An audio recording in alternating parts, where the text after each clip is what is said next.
There are real people who will play Ludo together, they'll talk, they'll have fun, they'll miss their wives. They've all got stories to tell. The decision was his. He insisted that I think this film would be interesting if the real person plays his own story. And for me it was closure. I wanted closure and I wasn't getting it outside. She was handling the kids' school, she was handling the house, my parents, her work, dealing with so many brands that were just sort of on tenterhooks, dealing with her channels which were saying, what do we do? And I was just thinking, why are they blaming her for something I'm accused of? It's not her fault. So that mask I put on, honestly, it was just out of being unhappy with the way media played out the media trial. Hi guys, thank you so much for making the time to talk to me. You know, I watched the trailer and my first question is, of course, about the creative liberties you all have taken while making this film. How much of it that we see in the trailer is close to reality? As an actor, I can tell you we've taken zero creative liberties when it comes to the story, because when you want that tagline based on a true story, it comes with a lot of prerequisites. It has to be based on a lot of facts, which we've given, a lot of evidence, which we've given from people who have come out of the jail after me as well, who have validated what I have said. You know, we have not done anything to amplify the situation or to dramatize the situation. Nothing. There was enough content within those 63 days that happened. But yeah, we have presented in a humorous way. So the decision to kind of add the dash of humor to a topic that is so intense, seriously, and like you said, it is based on true life events, right? So how do you kind of, you know, make sure that you're not also crossing the line? And so finding positivity in every situation was the lens that we put it on. There isn't an agenda. Like, you know, कि अब किसी का murder नहीं होने वाला, किसी की conspiracy नहीं हो रही. It's just the daily life routine hits you so hard. That was our roller coaster. I'll give you a small example. Like, I had a knee problem that time, a meniscus tear, so I couldn't squat. I needed an English toilet. So I just asked him before going inside, as I knew I was entering the jail, English toilet मिल जाएगा ना? He said, ah, sir, we have new English toilet. And then when I finally needed to go, I realized that the toilet was here, the Indian toilet, and the English toilet was somewhere over there, far away. It wasn't working, there was no hole under it. It was just an English toilet. So I said, English toilet hai, but working nahi hai. You laugh, you understand. So you found that funny. So that was the scenario. I found it funny. I said, well, he didn't lie. English toilet hai, but chal nahi raha. Wo alag baat hai. There was a little humor. There are real people who will play Ludo together. They'll talk, they'll have fun, they'll miss their wives.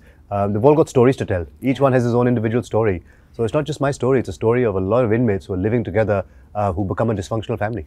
Right, right. But Raj, you know, like you said earlier, it was, these days were tough. So kind of through this film, you're somewhere reliving them. So the decision to kind of cast, be sure that you're, you know, playing the lead in a film about yourself, wasn't that a little difficult to kind of relive them again? It was difficult. The decision was his. He insisted that I think this film would be interesting if the real person plays his own story. Till today, it's never been done. One, it's unique. So again, it was like a selling point more than anything, that what's going to be unique about our project. If he would have said no, then I don't think we would have done this film. Like, so that was kind of given. And not only him, even the other actors, they are pretty much new. They all are raw talent. Somebody came from Kolhapur, somebody came from somewhere else, and somebody was a Zomato delivery guy. In a film, night job and daytime acting. So we wanted people like that, you know, new, fresh. So how was it directing someone who's actually not an actor but a very successful businessman?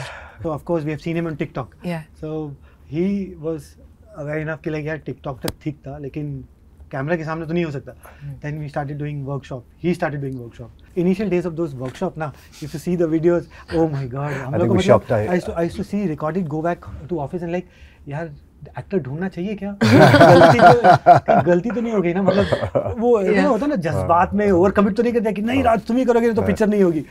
But then he pulled himself, he got aligned like how. Second day, my God, I gave him the hardest of the scene because I knew अगर करना है तो अभी करना है. Let's see it. How, where do we stand?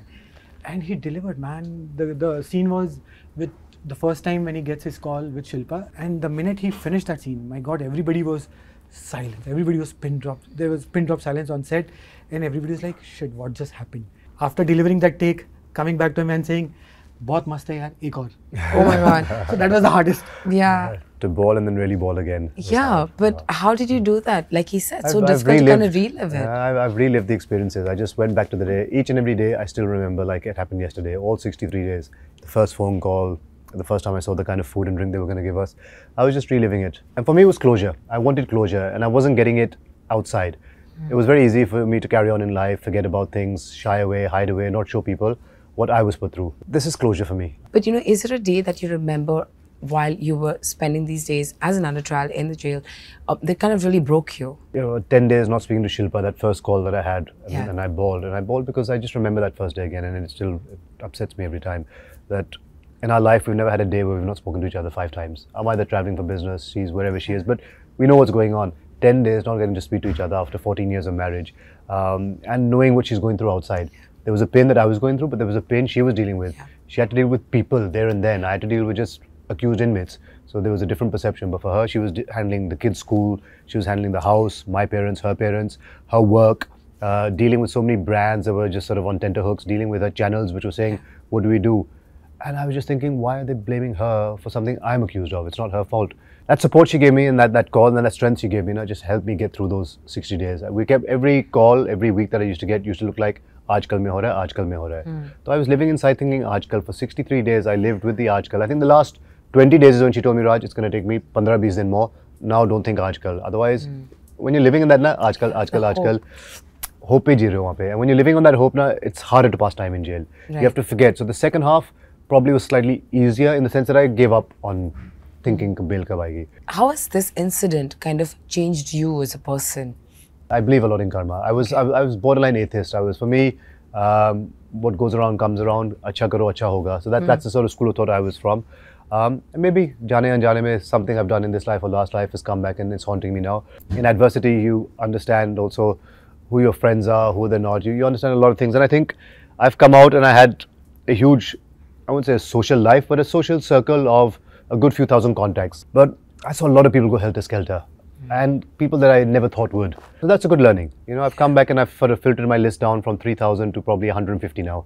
And I know that those 150 I could call upon and they'd be there. I think these are also the things that come with kind of being a public figure, right? In times like this, it's very difficult to protect your family. While you're going through this yourself, you're thinking what your family is going through. Right. So how do you kind of protect your family, your wife, your kids? Because everything's out there in social media. It's tough. I mean, luckily, my daughter was too young. She was like 2 at that time. My son was sort of 10, 11. He understands what's going on, what's not going on. And he's not on social media. He's not allowed a mobile phone still. So that was lucky for us. Yeah. But iPad to hai, so you'll Google. So his mum said, look, not Googling, not doing all this. Yeah. She had to keep him protected because I couldn't do that sitting inside. So Yeah. she was making sure his schooling and everything is going on properly. For Shilpa, she had to just show her strength. I mean, literally, I don't think she realized how strong she was till this happened. She was my rock of Gibraltar. She really did hold fort and with dignity. It's not easy when all this is happening. So I have a huge amount of respect for her, for what she's not just done for me, my kids, but my family, my mum and dad. She was literally looking after her and saying, look, don't worry, everything's going to be fine. Words can't justify what she's done for me. A thank you would be too short. Do you sometimes, after what happened, kind of feel that I wish I wasn't a public figure? See, we always used to laugh about it when Shilpa says, you're a strong man, because it's not easy to be, she's the famous one, she's the celebrity, and to be sort of the sidekick, or some guys call me the clutch man, and they try and bring you down, and it's normal. So I would say it's a difficult job, but somebody has to do it. I'm married to you, Shilpa. I will hold that. I will hold that torch. I'll be the torch bearer. For me, it's always been about seeing her succeed in life and seeing her do well. When someone tries to bring me down and say, "Arey, tu to sirf Shilpa ka pati hai," but yes, I am, and I'm very proud of it. Yeah, I mean, I don't understand. There's nothing wrong in being called someone's husband. I mean, women always call somebody's wives, right? Exactly. I take There's pride in nothing wrong in it. I'm the most proudest husband there is out there, Right. when she signs a film, or when she does a project, or when brands come to her, or when I see her followers increase. It just gives me so much pride. I'm so proud of her. I think it's great. I think we need more of them out there, really. There should be. One last quick question. Of course, in the last 2 years, we've only seen you with the mask on. What was the decision behind kind of putting on that mask? And how do you now feel when the mask is off? So that mask I put on, honestly, it was just out of being unhappy with the way media played out the media trial. They didn't give law a chance. It was just literally, we think he's guilty karar kar do, let him now deal with it. Internally, I just know that Shilpa and I have always been out there. You want to click us, we've been available as a family. I understand that she's a celebrity in the house. And I just said, Shilpa, it's your job, you do it. I'm going to cover up. I don't want my face to be covered anymore. I've had enough. And she respected that. And it started as that. And then when Shah and I discussed and we decided that this film was going to happen, I said, you know what? I had in my mind I would take this mask off when the clean chit comes, the day it comes. But Until then, you know what I'm going to do? When the trailer's ready, that's the day I'll take off the mask. And it just kept reminding me of the troller's hate and that he's embarrassed and he's shy and he muh dikhane ke laik nahi hai and all those comments that used to come. I said, you know what? Good. Because anyone with half a brain would say, if he was shy or upset about something, he would not wear those 70 different colored masks. He would not come out there and make a statement. I walked out with a statement. I played to the audience. I played to the controllers. I said, you know what? Go for it. All right. Thank you so much for talking to me and good luck for the film. Thank you so much. Thank you, Sari.